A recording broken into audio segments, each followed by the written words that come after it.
Hey YouTube, Friday morning, the last Friday in March of 2019. I was going to do some cutting over there, but I'm not gonna in the rain because I'm trying to get over this bronchitis, which seems pretty good. I'm getting there. I was scavenging yesterday. I needed some plates. I'm working on the crane a little bit intermittently with some other things. I needed some good heavy steel, and this stuff is like half or 5/8 inch, so I'll be able to use that. The other day I was down to one of my neighbors, and he's I don't know, he's 8 to 10 years older than me. He's pretty handy and stuff, does a lot of stuff like I do.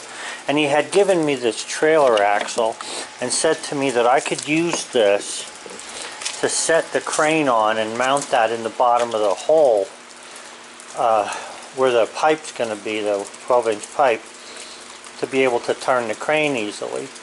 And the thing is, you know, he gave me that and he has 2 of them. So I really feel bad about taking it because, you know, you can't make a freaking trailer with one of these. So I want to give it back to him.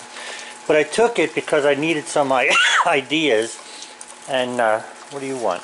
Yeah, well, I needed some ideas. So here's the thing. I had an idler pulley, and it's laying right here, laying around for, I don't know how long I've had that thing. I bought a circular sawmill years ago, and this came with it. It had nothing to do with the sawmill, and I'm not even sure what it's for. But what I found out is that it has really a good set of bearings with 1.5 inch pipe going through it to keep it, you know, pretty strong. So I'm going to take that, invert it so that this bottom is sitting on concrete, and I'm going to make plates from these pieces to be able to lay it flat so that it's perfectly, you know, plumb when I set it in the concrete, and also so that the top part of it, or, you know, whether this is a top or not, when I set the 8x8 posts from the crane on there, that it has a place to sit and sort of fasten. So I haven't given up on the crane, don't think I have. It's just, you know, we still have frost in the ground, and wherever the sun doesn't shine, the ground is frozen pretty well. And so I'm not in a hurry over that, but as I get, you know, through it, I will keep you posted on how this is coming. But those are just a little bit of details. I also have I have a drawing of this thing that I made, so I'll put that on here on this video as well when I go back in.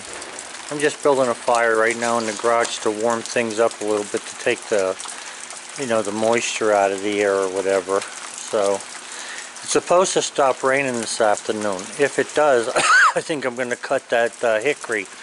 If it doesn't, well, then I'll be nutsing around in the garage. So anyway, I thought you might want to just, you know that I am still working on the crane. It's just been slow going, and I'm looking for the easiest, absolute easiest, simplest way of making it, and I don't want to spend any money on it, and this is what I'm coming up with. So I'll show it to you as I go. Okay guys, so then one of the other things that I've been working on, and I'm sitting in our house at the moment, but I just want to explain this to you. This is Excel. It's not Microsoft Excel because this is a Samsung little tablet, I guess. What I wanted was a what's known as a rugged computer. But, you know, I'm looking at these things and they're way overpriced. Like, you're looking at $3,000 for the same thing this is, with a heavy-duty case on it. I don't really think that the case is worth, you know, $2,500 or whatever. So I'm going to try and find this is, like I say, a Samsung. I got this thing at Walmart. I don't even think I paid $100 for the tablet. But the nice thing about it is I could get Excel put on it. So I'm probably going to buy some kind of a, you know, a heavy-duty cover that I can use to snap onto the sawmill. Now, here's my point here. I have this spreadsheet that I made, and what this spreadsheet does is, and I'll just read it off to you a little bit. The date, the time, the origin, meaning the origin of where the lumber came from, the species, the diameter, the length in feet, and then the cant size. Now, the cant size is going to be calculated from the diameter. It won't always be accurate, but it'll be darn close. Okay, and then another cant size so that I can use that as a multiplier to give me board feet.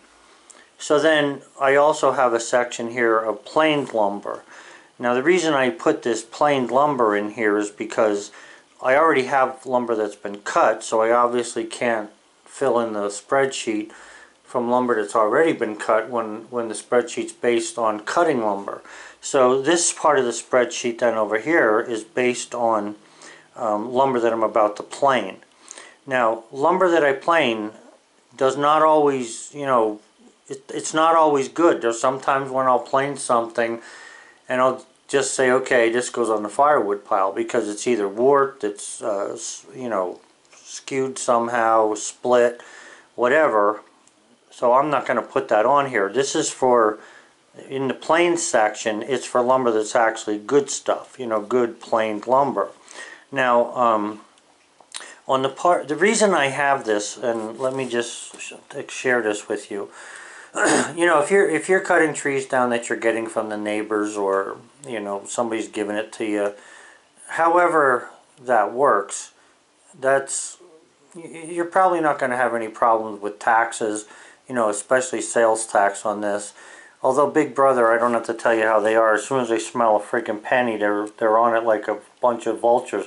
They'll spend $10 million to get 20 cents. So anyway, sooner or later you're going to have to keep track of the lumber that you're making, especially when you're selling it. So in order to do that, because this year I plan on doing some advertising, so in order to be ahead of that, I want to be able to know from its origin where and what I'm getting from this lumber and these logs. So that's why I have this spreadsheet. Now what I plan on doing with this spreadsheet is hanging this sucker either on the battery box over there on the sawmill or on the wall, probably on the wall inside the, right inside where my shed is to cover the mill, so that every time I go to cut a log, I can enter this information. I don't have to do any figuring because it's going to calculate the crap by itself. But what I'm getting at is it's better to have some sort of documentation as to what you've been doing with lumber and how much you've acquired than it is to not have any documentation. Because, in this country you're presumed innocent until proven guilty, except for the IRS and the tax people, which are scumballs, only because of the politicians, not the people that work there. It's the frickin' politicians and their goofy laws of, let's take what we can get and ask for more. So I'm just saying you need to keep track of this stuff. If for nothing else, just sales tax down the road, if that should come to the point where you have to start paying sales tax. Now for me, especially since I bought the woodmizer, I haven't needed to worry about that because I'm using the lumber for myself. And from what I understand, I don't have to pay taxes on the freaking trees that I cut, that are mine, that I'm cutting into lumber to help me make something else. I mean, what's the difference if a tree's standing up in the woods and I turn it into a garage? I should not have to pay taxes on the tree. The garage, yes, unfortunately. But anyway, if you have a rugged notebook, and like I say, this thing's fairly small. You can see my hand compared to that, but I can see it okay and all. If you have a rugged notebook, you might want to be able to use that, because not only can you do this like at the sawmill stage, you can also do this at the the cutting stage, the actual logging stage, and keep track of the difference. What I'm trying to do is keep track of, okay, we cut down to 100 trees. Out of 100 trees, basically how much can I get out of that? Or 10 trees or 5 trees, it doesn't matter. It's just a way of keeping track of what's going on. So if any of you guys are interested in this spreadsheet, I'd be happy to send it to you. The way I made this was I have the top line there. If you look, the top line stays. So I froze the top, row just so that you can still see what you're doing as you type stuff in there. So it's just another way of keeping track of stuff. Now, this is by no means the end-all of a spreadsheet. This is a series of spreadsheets, and actually that's what any accounting package is. It's a series of spreadsheets usually that link to one another. Now, I'm not going to be linking this to anything. I just need raw data, and this will give me raw data that I can always look at later to determine what's going on. What happened was I started doing this with a notebook last year, and okay, first of all, I forgot the notebook. The frickin' pencil point broke. It was raining and the paper started crinkling up, and so I'm gonna go with this. I think this electronic version will be a little more reliable. It'll definitely be easier to read because sometimes I'm in a hurry. I write and I can't read my own writing, so this should be a lot better. And it's pretty much to the point. So that's something that I've been working on while I wasn't feeling well. And I think that this is going to do a good job for me as far as keeping track of things that I cut. Now, I do know that there's some guys out there, unfortunately I don't remember their names, but I know there's some guys out there that keep track of stuff on paper of every log they cut. And there is nothing wrong with that. However you want to do it, do it.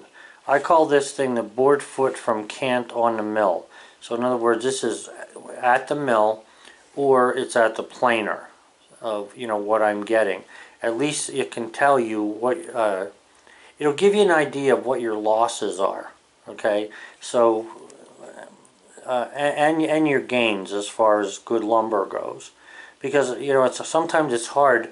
You cut the wood and it looks good when you first cut it, but there's grains and stuff in it that are not cooperating, and even though you put weight on it to dry it, sometimes it warps, and sometimes it looks straight and then you take it off the pile and it warps as soon as you take it off the pile. So it all depends on time and energy spent on putting this thing together. But nonetheless, this is just one way of trying to keep track of it. So I thought you might be interested in that. I'm going to add to this video then the drawing of the thing that I'm making for the crane, and then I'll let you see a sneak preview of that. So yeah, I'm looking at this thing from this way. It's a small tablet. I have to tell you that I've always bought Lenovo. I have at least 6 Lenovo laptops. None of them work as good as this little Samsung. This freaking Samsung is amazing. It's not that I don't like Lenovo, but for some reason Lenovo has never been able to fix the problem that when you unplug the computer, go do work with it, come back and plug it in, it goes haywire. You have to shut it down and restart it, and that's always a nuisance no matter when it has to happen. This little thing has been just chugging along without any problems. I've had no problems with this, zero, except for the battery having to be charged. And the good thing about it is it's a 1.5 years old, and the battery still can last pretty much most of the day. So anyway, I just wanted to share that with you. Okay guys, so I said I was going to show you this. Now, this up in here would be the 8x8 white oak post coming down into the concrete. This is the material indication for concrete, in case you're wondering. Those little red dots and stuff. So, and then between this line and this line would be the 1-inch or the 12-inch pipe that I have. So what I'm doing here is I'm taking that pulley thing that I have out there, and by the way, if any of you farmer guys know what exactly that thing came from, because I know it's not from a track machine, but I'm not positive where it came from, that pulley that I showed earlier in the video. I'd like to know though. But anyway, this is basically a spindle with 2 pulleys on it, and they're pretty heavy duty, and I believe that they're going to hold this post without any problem. If it doesn't hold it and it doesn't work, I can easily pull it out, because what I'm going to do is on top of the pulley, I'm going to weld a flat plate, and I'm going to put things around it here that I can fasten to the side of the 8x8 post, so that when the time comes, if I need to pull it, it'll come out. And I also plan on filling this thing with freaking oil, probably 90 weight gear oil or even 30 weight oil. Just dump it in there and let it come up so that it oils whatever's there.